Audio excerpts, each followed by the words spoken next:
Diamond হারবারে গেরুয়া শিবিরের বড় চমক।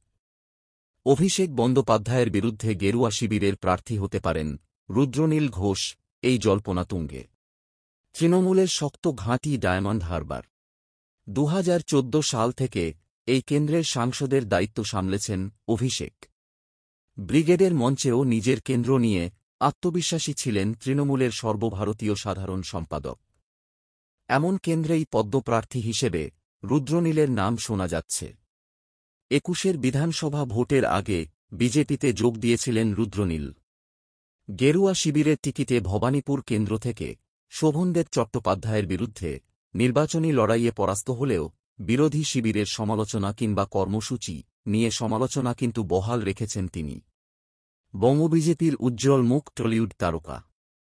কিন্তু ডায়মন্ড হারবারে কি তিনি অভিষেকের বিরুদ্ধে দাঁড়ানোর চ্যালেঞ্জ নেবেন? উত্তর ভবিষ্যতেই জানা যাবে। উল্লেখ্য, এখনও পর্যন্ত বিজেপি ৩৮টি আসনে প্রার্থী ঘোষণা করেছে, কিন্তু তাতে রুদ্রনীলের নাম নেই। এদিকে দোলের দিন আচমকাই দলের একাধিক হোয়াটসঅ্যাপ গ্রুপ ছাড়েন অভিনেতা। তাতেই প্রশ্ন উঠতে শুরু করে, লোকসভায় প্রার্থী না হওয়ার অভিমানেই কি হোয়াটসঅ্যাপ গ্রুপ ত্যাগ করেছেন রুদ্রনীল? যদিও এর জবাবে তিনি বলেন, দলের ১০ থেকে ১১টি গুরুত্বপূর্ণ হোয়াটসঅ্যাপ গ্রুপে রয়েছি, কিন্তু একাধিক গ্রুপে অ্যাড ছিলাম। যে যেমন পারছিলেন অ্যাড করছিলেন।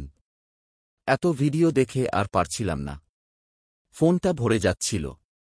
দোলের দিন ফাঁকা ছিলাম, সেই সব গ্রুপ থেকেই সরে গেলাম। প্রায় ৭৭টা গ্রুপে অ্যাড ছিলাম আমি। টিকিট না পাওয়া নিয়ে খানিকটা হতাশাও ছিল অভিনেতার মনে।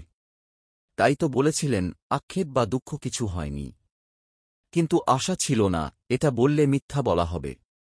তারকা রাজনীতিবিদের আশা এবারে পূরণ হয় কিনা তা আর ডায়মন্ড হারবারের গেরুয়া প্রার্থী ঘোষণা হলেই জানা যাবে। এদিকে বীরভূম কেন্দ্রের গেরুয়া শিবিরের প্রার্থী হিসেবে দুটি নাম শোনা যাচ্ছে। একটি দেবাশিস ধরের, অন্যটি জগন্নাথ চট্টোপাধ্যায়ের।